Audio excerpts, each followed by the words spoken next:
we have our guest Chidu Gopi Mataji for our special Ekadashi series. Thank you very much, Mother Achita, for taking your time and joining us this morning to speak on Devananda Panditji. Hare Krishna. Thank you very much. You can begin. Thank you so much. It's so incredibly wonderful to be back with everyone again. It felt like the break was much longer than just a few weeks, but just goes to show how what Sriman Mahaprabhu has said is completely true. Without our devotees and without Krishna, it kind of feels like every moment can be like a yuga, 12 years or more. So I'm so glad to be back with everyone. Today we'll be trying to dive into the glories of Devananda Pandit and the glories of faith. So we'll see how his heart is transformed and what happens with this wonderful and kind of miraculous pastime. But of course, before that, we'll begin with our Mangala Charana.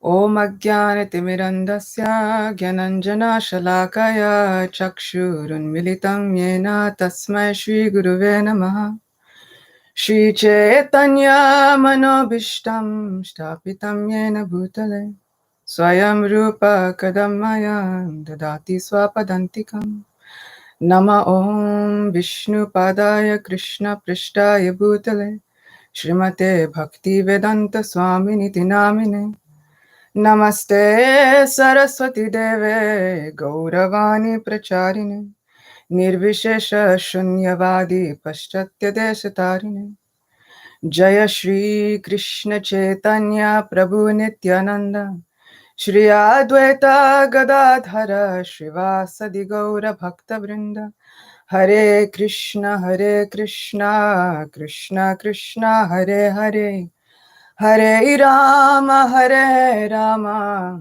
Rama Rama, Hare Hare.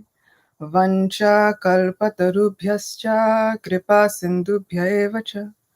Patitanam pavanebhyo vaishnavebhyo namo namaha. So, Devananda Pandit finds himself within the pages of Sri Chaitanya Bhagavat. He finds himself mentioned within the pages of Sri Chaitanya Charitamrita. He finds himself mentioned within the accounts of Gaur Ganodesh Dipika. He finds himself mentioned within Sri Chaitanya Mangala. So he is highly mentioned throughout so many of our accounts on the life of Sri Chaitanya Mahaprabhu. In fact, we hear from that Gaur Ganodesh Dipika that previously Devananda Pandit was known as Bandari Muni, who was the Sabha Pandit, or the royal Pandit for Nanda Maharaj. And each day he would regale the citizens of Vrindavan and those who lived within Nanda Bhavan with the stories from Vedic literature. So Devananda Pandit was a scholar, a Brahmin. He was renounced. He was a wealth of good qualities. And he would preach exclusively from one literature and one literature alone. He would only ever preach from Srimad Bhagavatam. He knew Srimad Bhagavatam like the back of his hand, forwards, backwards. However, he would preach Srimad Bhagavatam and never mention devotion. Somehow or other, he would read Bhagavatam, preach from Bhagavatam, and never mention bhakti. So herein lies the problem. And accounts state that Srila Bhaktisiddhanta Saraswati Thakur had much to say about many of these things. But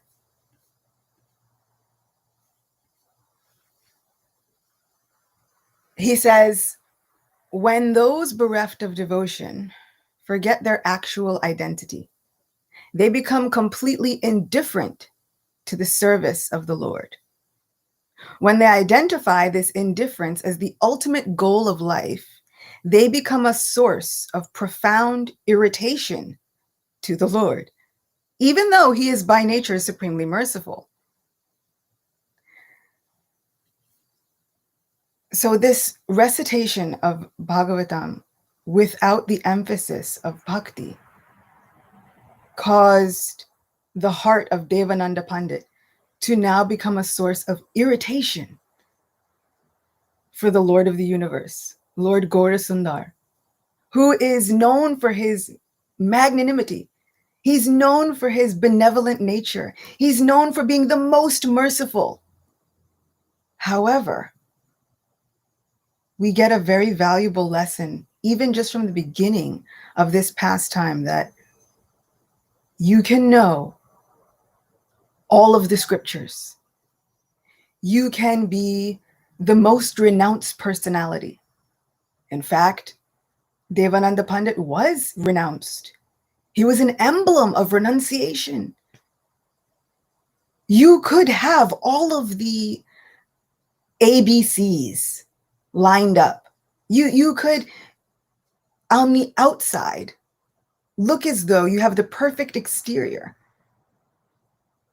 But if you have a heart which is devoid of devotion, a heart devoid of faith in the Vaishnavas and faith in the Lord himself, if you have a heart which is devoid of bhakti, somehow now all of those other good qualities just serve to become a source of irritation for the Lord of the universe. So we'll journey into the pages of Sri Chaitanya Bhagavat to see what will transpire for Devananda Pandit. Devananda Pandit was a teacher of Srimad Bhagavatam, but unfortunately, he was devoid of any devotion for the Supreme Lord. People considered him to be an authority on Srimad Bhagavatam, but actually, he was unacquainted with the essence of that great work. Simply stated, the dormant feelings of devotion for the Lord had not yet stirred within Devananda Pandit's heart. Only Krishna knows what offenses were the cause of such great misfortune. I had a conversation with a friend, and she was expressing that we often hear that bhakti comes from bhakti. In order to get this devotion, we have to somehow seek out this devotion. But she was thinking, if bhakti comes from bhakti and all of these things, how is it possible that I'll ever make any advancement? Sometimes it feels like I'm so far away from that goal, so far away from developing bhakti within the heart, then searching out bhakti and trying to find it. Where is there any hope? And I was remarking and reflecting that this has always been a realization that I've tried to cling to. This one line, simply stated, the dormant feelings of devotion for the Lord had not yet stirred within Devananda Pandit's heart. How wonderful is it that bhakti comes from bhakti? However, this bhakti, devotional service, these loving feelings for the Supreme Lord, which can transform our lives and give us the greatest benediction, are already present. We already have it. Sometimes we forget. Sometimes it's lying dormant. But the hope is that it's already there. Love for Krishna is already our right. Srila Prabhupada, in this instance, often exclaims that we simply must just reclaim it. We simply just have to reawaken our identity. So there's great hope in that.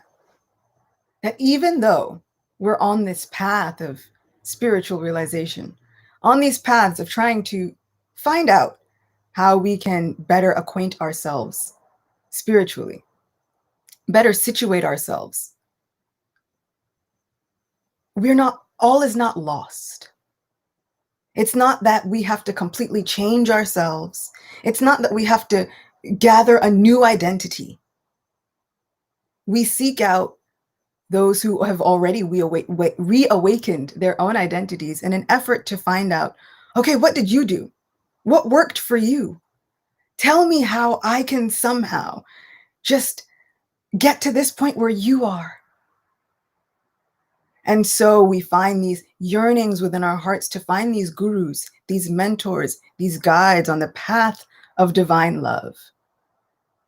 Not to give us something that we don't already have, but to give us the tips and the tricks and the spiritual life hacks that will help us reawaken what is already there. So Devananda Pandit, unfortunately, was completely covered over to an extent where this great, the greatest essence of Bhagavatam was hidden to him. It so happened, by divine arrangement, that as the Lord and his associates were passing by, Devananda Pandit was lecturing on Srimad Bhagavatam.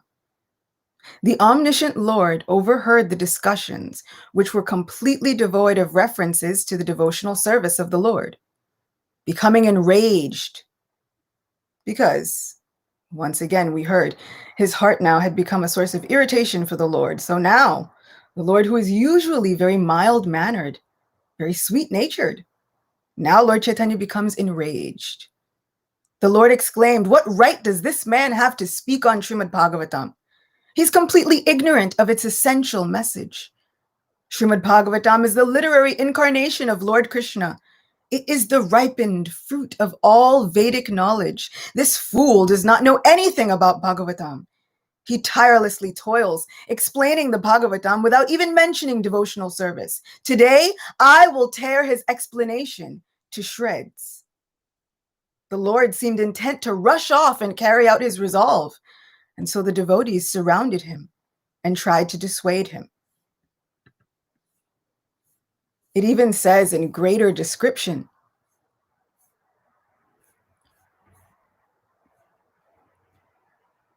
the Bhagavatam promotes bhakti as the ultimate goal of life. Sri Chaitanya Mahaprabhu continues his rant. The Srimad Bhagavatam is the essence of the four Vedas. It is the literary form of divine love.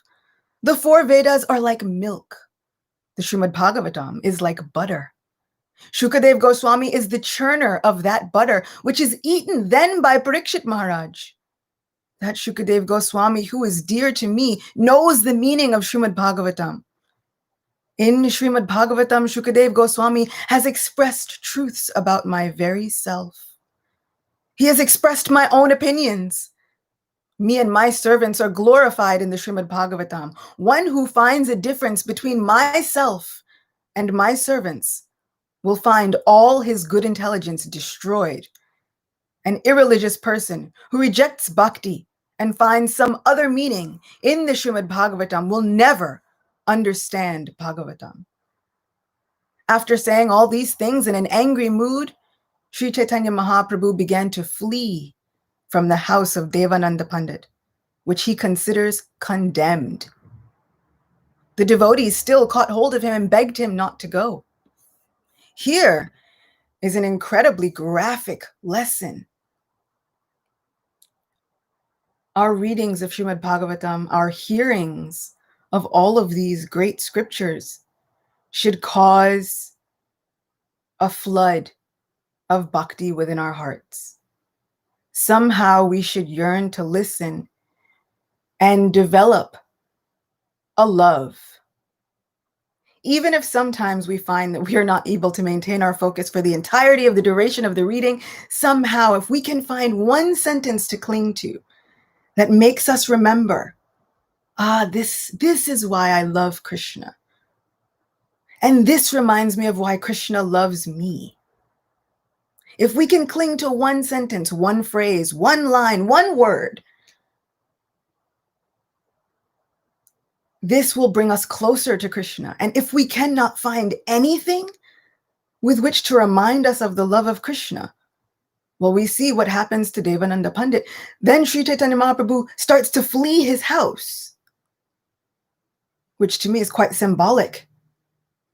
We have the heart wherein all of these realizations can occur, but now Mahaprabhu is fleeing from this place, not finding love in these wonderful recitations and narrations will cause the Lord of the heart to distance himself from our own hearts and consider that place condemned. The Lord was fond of roaming around Navadvip, accompanied by his associates. One day, he came to the outskirts of town. There, he happened to pass a place for drinking alcoholic beverages. When he smelled the alcohol, the Lord was reminded of Varuni, an intoxicating drink made from honey that is the favorite of Lord Balaram. This caused the Lord to become absorbed in the mood of Sri Balaram. In a trance, he shouted to Srivas Pandit, "Let's go inside." Srivas fell at the Lord's lotus feet and begged him not to do so. But the Lord responded, "Do I also have to be restricted by rules and regulations?" Srivas Pandit explained, "My Lord, you are the universal father and perfect example. If you transgress social rules, then who is left to uphold them? And those who criticize you out of ignorance will certainly have to suffer for many lifetimes. You are the emblem of religious principles. Who will be able to make sense of this pastime that you are preparing to perform? If you insist on going into the bar, I shall drown myself in the Ganga." Smiling, the Lord replied, "I do not want to go against your wish, and so I will not go inside." So what's the lesson of this very unique pastime? Mahaprabhu wants to go into a bar. Srivas Pandit forbids him to do so. "I will drown myself in the Ganga," but why? Does he think that Lord Chaitanya will be contaminated in any way, shape, or form? Of course not. But herein lies the lesson of the compassionate heart of a Vaishnava. Srivas Pandit knows no one will be able to make sense of this. They will not be able to make heads or tails of this. The people of Navadvip already see you as a very eccentric personality. They may already be making offenses toward you. But if they see you go into this bar, into this tavern, who knows what you will do in your maddened state of divine ecstatic love? I won't be able to hold you back.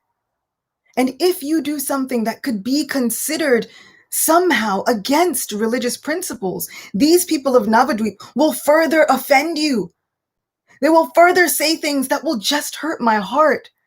And I won't be able to tolerate hearing this. Hearing their words of mistaken, of all kinds of misunderstandings against your nature and your personality will just make me want to give up my life. So, with all of that subtext, what he says outwardly is, if you go in there, I'll drown myself in the Ganga. Mahaprabhu, after all, is Paramatma. Understanding the full nature of the heart of Srivas Pandit, finally he says, fine, I won't go. But he understands that it's not about Mahaprabhu following any rules and regulations. He is the be-all, end-all of all rules and regulations. They should all be followed just to attain his association. One glance from him, that's it. But he knows that really it's about protecting the heart of Srivas and protecting the citizens of Navadvip against committing further offenses toward the Supreme Lord. Indeed, the Lord gradually gave up the mood of Lord Balaram and continued on his way. When the drunkards inside the bar saw Nimai Pandit pass by, they became excited and loudly called out, "Hari, Hari!" One of them said, "That Nimai Pandit is a good and honorable person. I like his behavior, especially the way he chants and dances." It's often said that one can understand the nature of a person that they can fully identify with. These drunkards were very fond of being unabashed in their expression of their happiness and their joy. And so they could understand the behavior of someone else who was completely free to act as they felt. So they said, I like his behavior, especially the way he chants and dances. Some of the drunkards stood up. While clapping their hands, they began to hop around in an attempt to dance, thinking to go out and meet Nimai in the street. Swaying unsteadily, not unlike Mahaprabhu himself, they chanted, Haribol, Haribol, Jai Narayan, and danced joyfully. In fact, the whole bar became a scene of joyful chanting of the holy names of the Lord. The Lord was pleased by these attempts of the drunkards. Srivas Pandit's heart melted as he considered the Lord's wonderful potency. These drunkards were happy to see Lord Chaitanya, whereas envious persons criticized him. Srila Vrindavan Das Thakur, the author, then says, I offer my obeisances to anyone who beholds the Supreme Lord with faith, even though he may be a drunkard. The Lord blessed the drunkards with his glance and then went on his way. What does all this have to do with Devananda Pandit? Devananda Pandit had a heart devoid of faith, a heart devoid of devotion. And the love that was lying dormant was held so tightly captive that he was ruled by rules and regulations. In fact, he showed no emotion when reading Srimad Bhagavatam, even though he studied it to perfection. And that caused the Lord to run away from his house and consider it condemned. These drunkards, just on the faith within their heart, were not following rules and regulations. But what they could see was, I like this Nimai. He chants and he dances. I can do that. Let me follow what he said. Haribol, Haribol.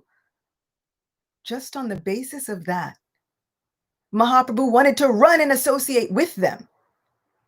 So whereas he is running away from this scholar, he is running towards these drunkards just on the basis that their hearts are filled with faith and love and a devotion and a yearning to express that.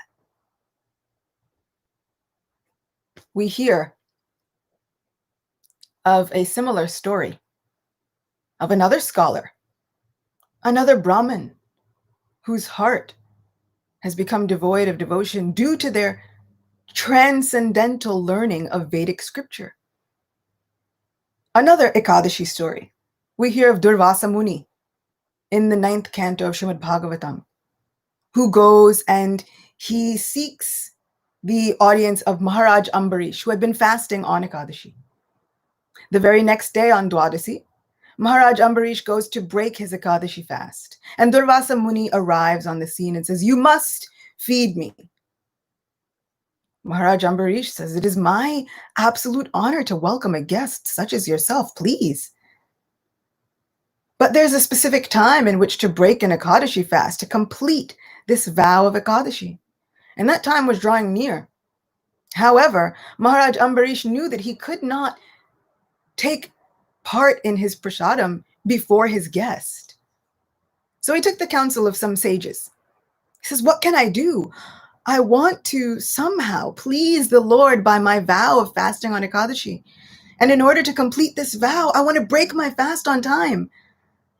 But now I have a very exalted guest, and I cannot eat before him. What can I do? The sages said, in order to fast on Ekadashi, you would not eat or drink. So, if you take a sip of water, sipping water is considered eating and not eating. If you have been fasting from water, if you take a sip, you will be considered to have completed your vow, but also you have not eaten. So then you will be able to honor your guest and not eat before him.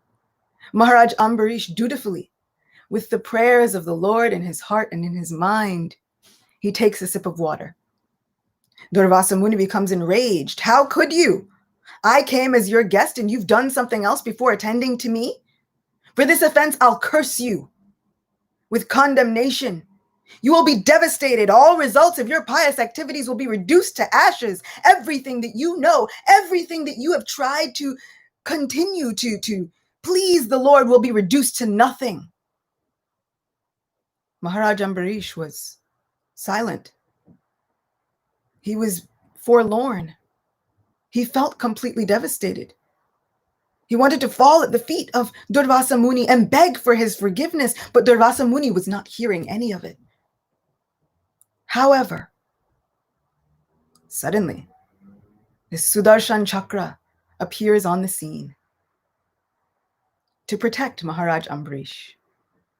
Because Durvasa Muni he's invoking by his curse a fearsome demon that will come and even kill Maharaj Ambarish.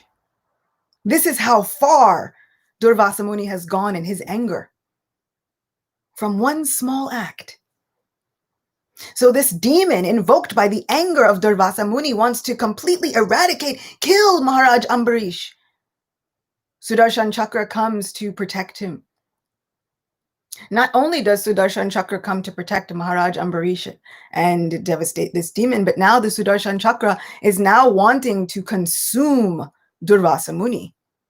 Durvasa Muni flees all over the universe, to all the different heads of the universe, the presiding deities of the universe, Lord Brahma, and even Lord Shiva himself, whom Durvasa Muni is a partial expansion of. No one can help Durvasa Muni from the wrath of the Sudarshan Chakra, who is following him hot on his tail. Finally, he comes to the abode of Lord Narayan, falls at the feet of the Lord and says, "My Lord, save me. You must. I am a Brahmin. You are known as one who is kind to the Brahmins. You are forever extolled within the Vedic literatures. You are kind to the cows and to the Brahmins. Namo Brahmanya Devaya Go Brahmana Hitaya Cha Jagadditaya Krishnaya Govindaya Namo Namaha." Says, "You must protect me. I'm a Brahmin." And Lord Narayan says, "While I understand that you are a Brahmin, my heart is no longer sympathetic to your plight. You're on your own." Durvasa Muni is stunned. What will happen to me? What will happen to all of the Brahmins? What kind of precedent will this set for eons to come? Lord Narayan says, "What kind of precedent have you been setting for eons to come? You've gone and created trouble for my devotee. You've thought yourself superior to my devotee. On what basis? That you are a Brahmin? That you have studied some Brahminical culture? Brahmins are supposed to teach the other varnas and ashrams within Vedic culture. What have you taught? You've roamed around the universe just being angry for no reason. My devotee sought to please me by fasting on Ekadashi. He had no other goal other than my pleasure within his heart. He was not fasting on Ekadashi for some pious merit or to eradicate his own sins. All he thought was to please me, and you thought to curse him? I cannot be sympathetic to you. Though you may be a Brahmin, my heart has become hardened to you. I don't even desire to look in your direction." Durvasa Muni says, "I've studied everything. I've studied Vedic literatures. I have done penance for thousands of years on your lotus feet." And he says, "And what has it gotten you?" Lord Narayan says, "You've studied all of these Vedic literatures, but you have no love for me or my devotees. And so because you have studied all of this Vedic literature, but you have not developed love or faith in me or my devotees, this study has made your heart a spiritual wasteland. Your heart is like a desert, devoid of the oasis of bhakti. There is no nectar to be had anywhere within your heart. I can't help you." Durvasa Muni says, well, then what will I do? What am I supposed to do? Where will I find some help? Lord Narayan says, "I can't help you. The only thing that can help you is going back to Maharaj Ambarish. going back to that devotee who you so blasphemed, who you criticized, who you sought to devastate and destroy. Go back to him, fall at his feet, and see if he will forgive you. If he can forgive you, then maybe my Sudarshan chakra will alleviate its hotness. Maybe it will spare you. Other than that, I can do nothing. And in fact, the Lord of the universe, Lord Narayan, who is seated within everyone's heart, guiding the wanderings of the living entity, as Krishna so aptly says within Bhagavad Gita, he disappears from the vision of Durvasa Muni. So again, we see what happens when all of our knowledge does not arrive at the very doorstep of bhakti and devotional divine love. If all of our knowledge takes us anywhere else, it causes the Lord of the heart to disappear. And no, he doesn't ever leave the heart, but he can disguise himself until he is unrecognizable to us. And what kind of misfortune would that be? Durvasa Muni does go, and he falls at the feet of Maharaj Ambarish, begging for forgiveness. And of course, Maharaj Ambarish lifts him up and he says, "You are a great sage. I hold no ill will towards you. I consider that anything you might have said was for my own benefit, but I just hope that I did not offend you in any way. Please, just be pleased with me." And in this moment, Durvasa Muni realizes the greatness of the devotees of the Lord, who can somehow consider above all else, above their own pride, above their own welfare. They just think, let me not offend another Vaishnav. Let me not offend someone else who might be dear to Krishna, my Krishna. In great humility, Durvasa Muni embraces Maharaj Ambarish and prays to never again be consumed by this thought process of I am superior to another. I have studied more than this person. This person cannot be considered a Vaishnav because they have not done this, that, or the third. This is the example of what we see with Devananda Pandit. He has now distanced himself from the Lord of the heart. And an existence like that can only have one fate. This fate is miserable. You find no happiness anywhere. And ultimately, a fate of one who has distanced themselves from the Lord of the heart by turning their heart into a spiritual wasteland, into a spiritual desert. Ultimately, what comes is Vaishnav Aparad, committing offenses to a Vaishnav, which we see with Durvasa Muni, and which we will see with Devananda Pandit. So the Lord blessed the drunkards, and then he left. After walking some distance, Lord Chaitanya saw Devananda Pandit coming in the opposite direction. Upon seeing him, the Lord felt rage rising within him as he remembered an incident from long ago when Devananda Pandit had offended Srivas Pandit. This had occurred when Nimai was in the mood of a scholar before he even inaugurated the Sankirtan movement in earnest. One day, Devananda Pandit was teaching Srimad Bhagavatam to a group of students. Desiring to hear that great literature, Srivas went to where Devananda was lecturing to a large audience. Every syllable of Srimad Bhagavatam is saturated with the nectar of love of God. As Srivas Pandit listened, his heart melted with transcendental ecstasy. When Srivas began to breathe heavily and cry, the students next to him felt disturbed. The mundane, agnostic students complained, "This man is creating a nuisance. How can we study if he goes on like this?"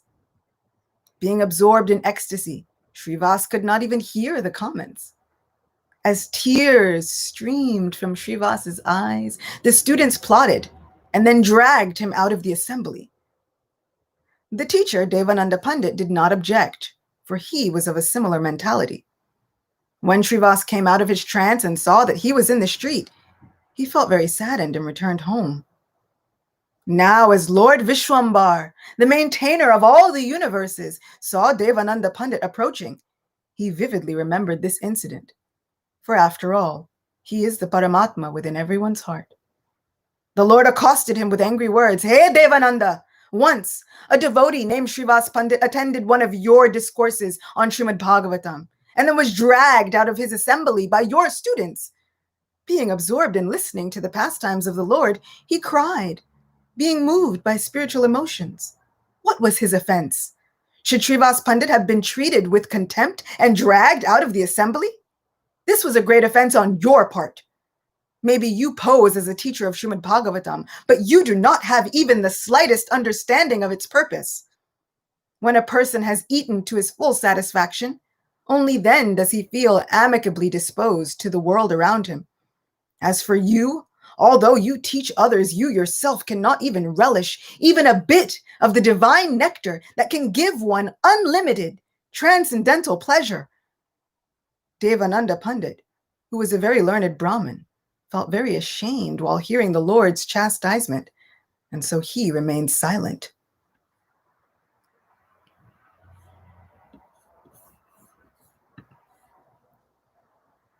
Lord Vishwambar finished speaking and then departed. In very many tellings, he tells Devananda Pandit, you will never understand Srimad Bhagavatam, even in countless lifetimes. All of your study has been for nothing. You failed. And then he leaves.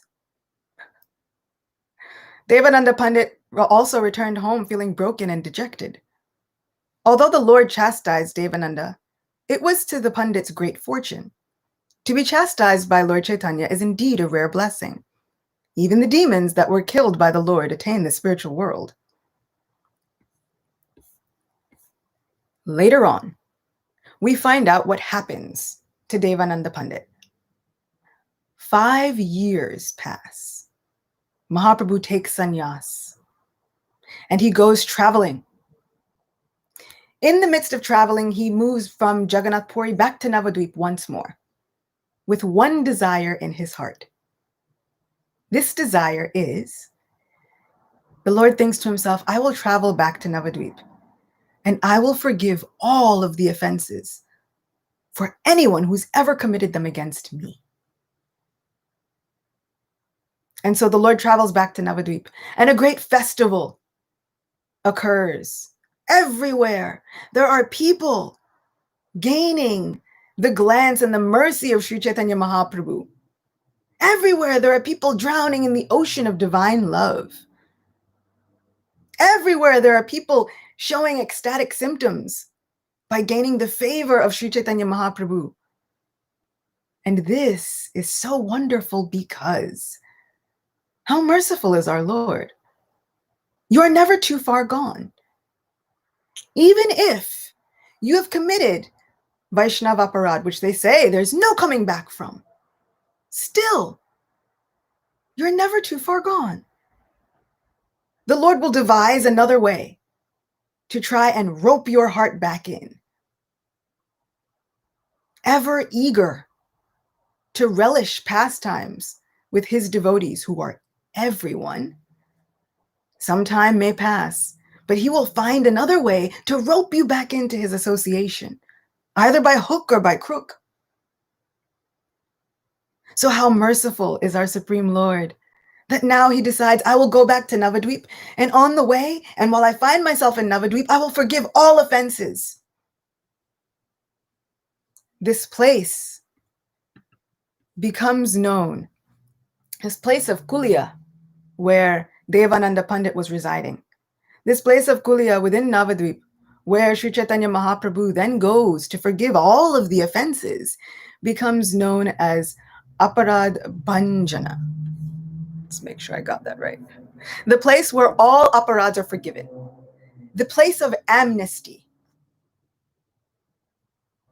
So he inaugurates this new place of amnesty within Navadvip, forgiving anyone and everyone. And at this place,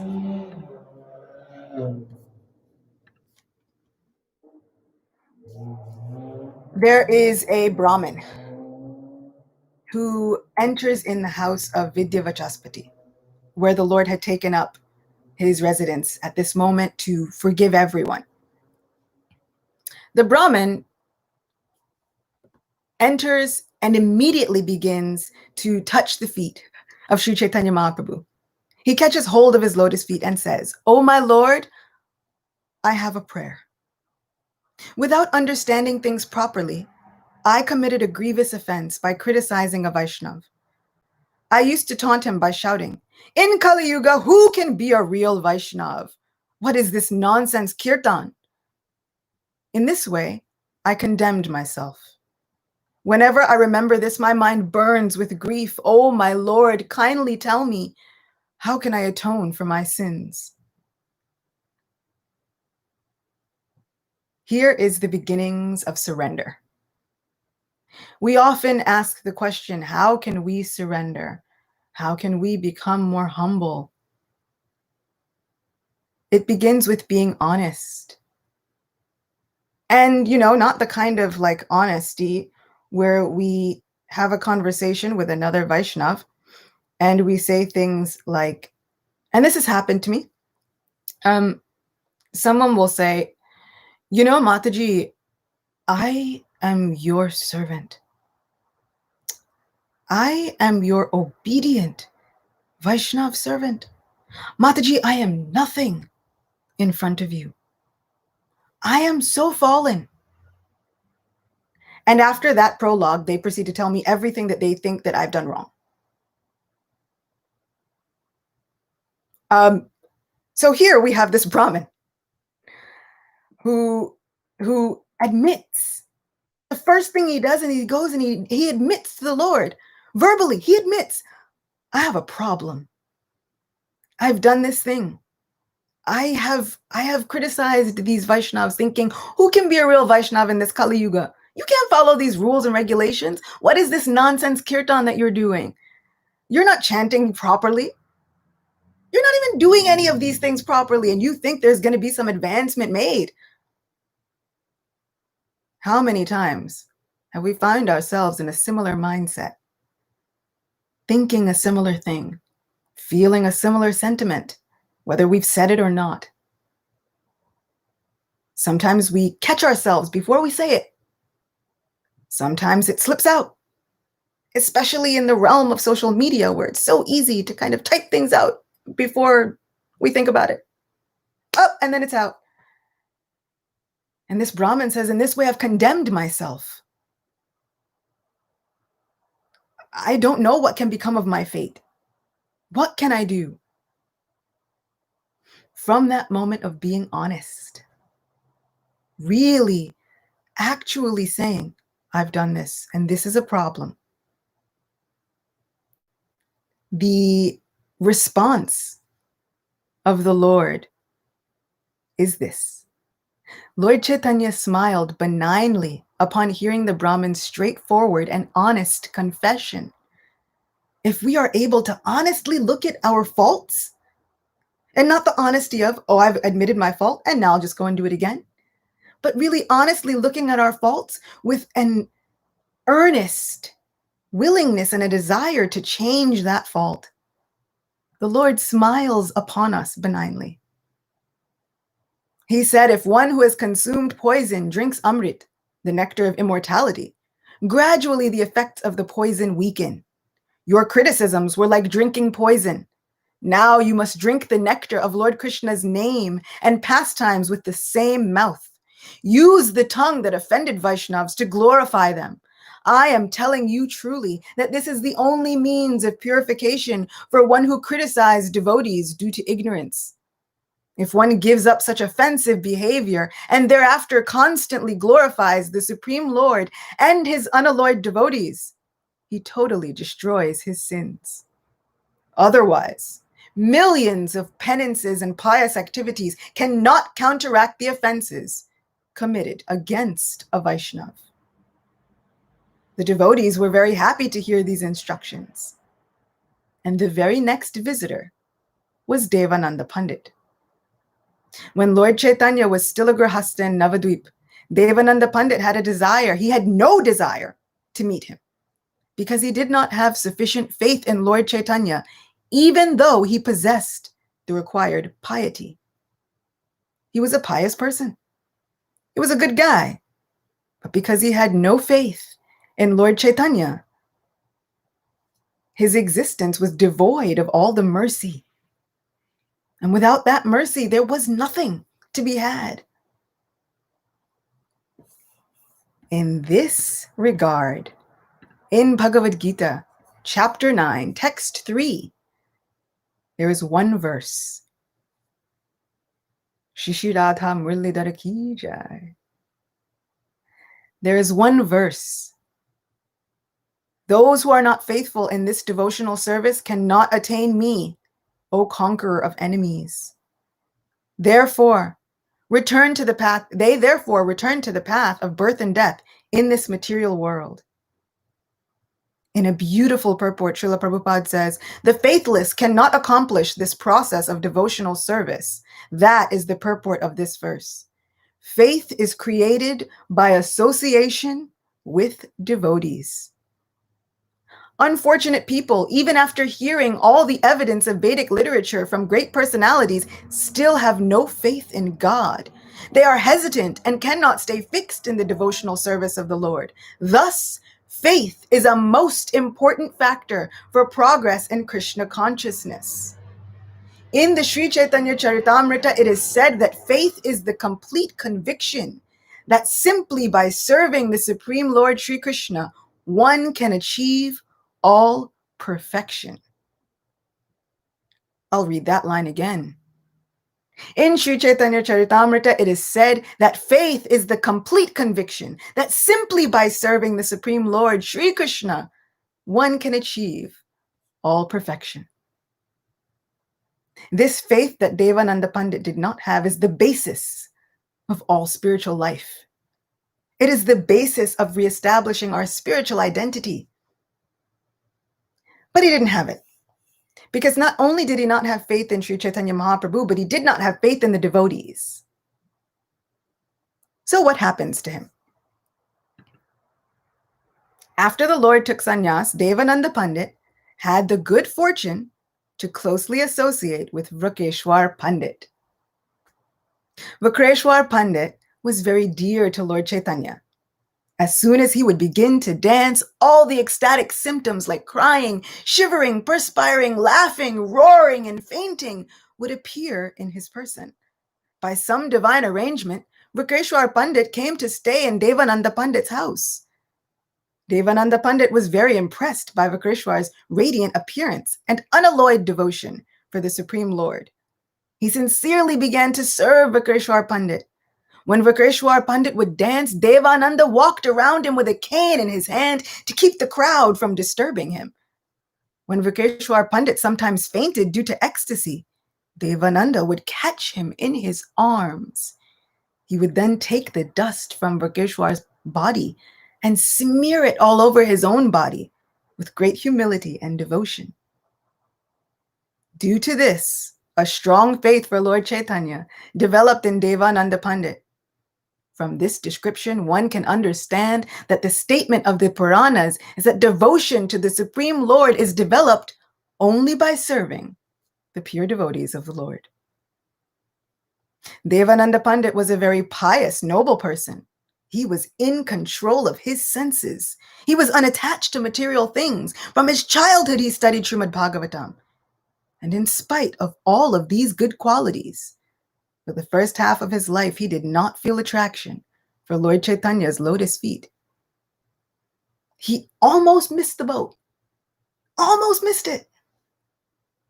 In Srimad Bhagavatam, it is said that service to a pure devotee is even higher than service to the Supreme Lord. It is also said in Bhagavatam, there may be some doubt about the success in attaining perfection by serving the Supreme Lord, but there is absolutely no doubt in achieving perfection by serving the pure devotees of the Supreme Lord. Where could this doubt about serving the Lord arise from? Well, sometimes devotees even think The eye of the Lord is hard to catch. His attention is here and there. He has so many people calling him. How can I hope to gain his attention? So how can I hope that my service will be accepted by him? Sometimes devotees think he has so many devotees who will offer him service. By the time he gets to me, he'll be tired. What need will he have of my service? Sometimes we think my service is not perfect enough, so how will it ever catch the attention of the Supreme Lord? So sometimes there is a doubt in attaining perfection by serving the Supreme Lord. But there is absolutely no doubt in achieving perfection by serving the pure devotees of the Supreme Lord. As we saw with Maharaj Ambarish, the moment Durvasa Muni appeared on the scene, paid his obeisances, Ambarish Maharaj said, wait. He lifted him and embraced him. I have no ill will towards you. My only goal is to live in harmony with you, to serve with you, to serve you. So those servants of the Lord are always just eager to serve with and somehow increase the pleasure of divine service with other devotees. And so there is no doubt about achieving perfection by serving the devotees. This wonderful, amazing pastime has this miraculous, wonderful end. Sri Chaitanya Mahaprabhu begins to speak to Devananda. He says, Devananda, you are the servant of my dear devotee. Now, this is very different from the last time he addressed Devananda. The last time he addressed him was a little, hey, Devananda, you have no learning whatsoever. You forfeited your life. Now, everything is soft and sweet. You are the servant of my dear devotee, Vakreshwar Pandit. By your service to him, you have greatly pleased me. As a result of your service to him, you have come close to me. Whereas the Lord before was running away. Now he says, Devananda, you have come close to me. Vakreshwar is empowered by Krishna Shakti. By serving my dear devotee, you have attained the mercy of Krishna. Hearing these words of Sri Chaitanya Mahaprabhu, Devananda was overwhelmed with the sentiments of bhakti. His voice was choked with divine emotion, and he said, O my Lord, O Supreme Master, you have appeared in Navadvip just to deliver all the fallen souls. I am a sinner. I have committed great sins against divinity. I have failed to worship your lotus feet, and as a result of this, I have cheated myself out of your causeless mercy. O Lord of all creation, super soul of all that lives, you are supremely merciful. By your causeless mercy, I have been able to take darshan of your holy feet on this day. O Supreme Merciful One, please be kind upon me and instruct me in the goal of life. Please explain the real meaning of Srimad Bhagavatam to me. Hearing this humble request of Devananda Pandit, Sri Chaitanya Mahaprabhu spoke as follows. Listen carefully, O Brahman. Always praise Srimad Bhagavatam. Never let any explanation of Srimad Bhagavatam other than bhakti issue forth from your lips. From beginning, middle to the end, this is its meaning. Constant devotion to Krishna is eternally perfect, flawless, and infallible. It is the highest goal of life. The Supreme Lord appears as innumerable avatars, beginning with Kurma. His appearance and disappearance is transcendental. In this same way, Srimad Bhagavatam is not a material creation. Its appearance and disappearance is completely divine and transcendental. In a trance of Bhakti Yoga, Vyasadeva compiled the Srimad Bhagavatam. It passed through him and appeared on his tongue as a result of the mercy of Sri Krishna. If one does not understand that Srimad Bhagavatam is divine truth on the level of God himself, he will never understand its meaning. This is the verdict of all authorized scriptures. One who understands Srimad Bhagavatam in this way has real knowledge.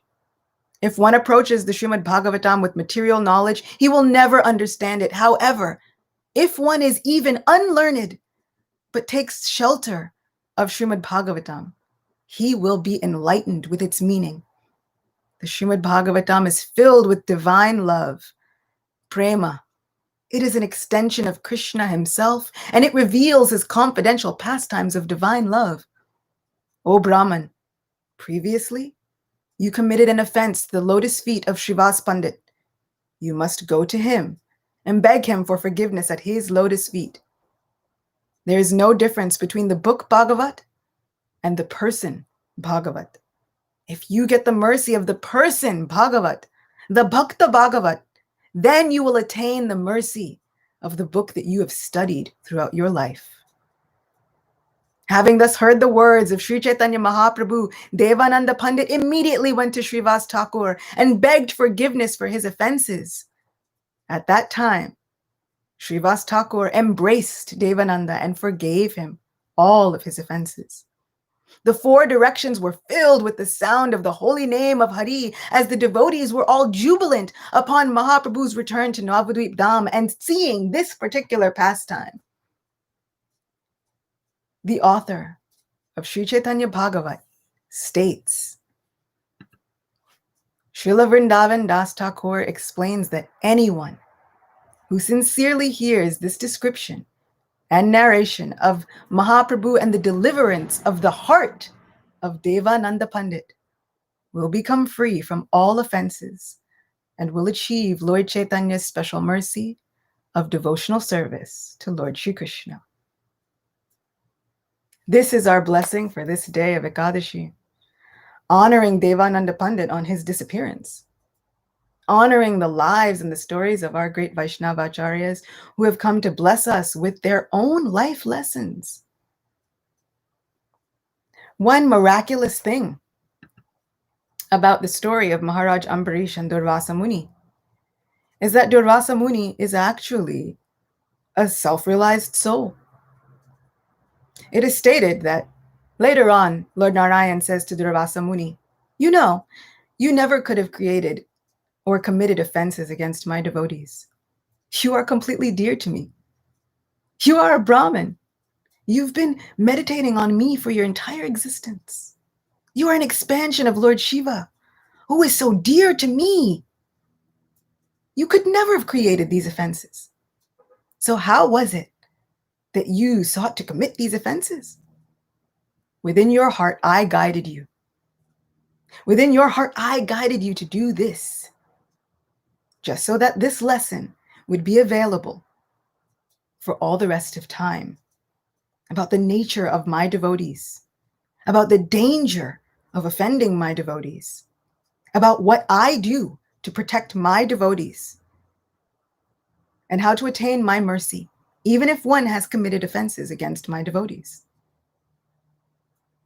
So the Lord was guiding Durvasa Muni within the heart. Devananda Pandit was the Sabha Pandit of Nanda Maharaj. This is an eternal position within Goloka Vrindavan. He could not commit any offenses toward any other Vaishnavas. But these Bhagavats, these eternally realized souls, they willingly take on these roles as teaching lessons for us. They willingly take on these thankless tasks. No one thinks, I want to go and enact in a play wherein which I will forget all of the greatness of my dearest Supreme Lord. But these eternally realized souls, they say, I will do it. Whatever Krishna needs from me, I'll do it. If he needs me to go as a lesson, if he needs me to undertake this as a lesson for others, I'll do it. And so Devananda Pandit was an emblem of all good qualities, but was devoid of devotion by the will of the Supreme Lord. And then he commits offenses against Srivas Thakur by the will of the Supreme Lord. And by the will of the Supreme Lord, he comes in contact with Rakeshwar Pandit. And by the will of the Supreme Lord, he is able to beg forgiveness from Srivas Thakur, who does not hold anything against him. embraces him, and all of the devotees engage in uproarious kirtan from seeing this miraculous deliverance of the heart of Devananda Pandit. So, with great gratitude, I offer my respectful obeisances unto the Vaisnava Acharyas, who are like desire trees, who are able to fulfill the desires of everyone, and are able to give us that which we are always searching for: faith in Krishna and love for him, without which our lives and our hearts are like a desert. This divine love is the oasis that we are searching for in the midst of this desert filled with misery, confusion, oppression, heartache, fear. But bhakti, devotional service to the Lord and to each other, can save us from all of that. So thank you for allowing me to serve all of you on this Ekadashi morning. Thank you for taking your time out to listen. Thank you for being here. Thank you for all of your comments and your blessings. And I look forward to being with all of you again. Thank you for allowing me to perfect my life and my day in this one moment. If I do nothing else, somehow I must have brought joy to at least one heart of one Vaishnava, and so Krishna must be pleased. He says it himself. So thank you so much. Srila Prabhupada ki jai, Vaishnav Thakur ki jai, Sri Chaitanya Mahaprabhu ki jai, Srimad Bhagavatam ki jai.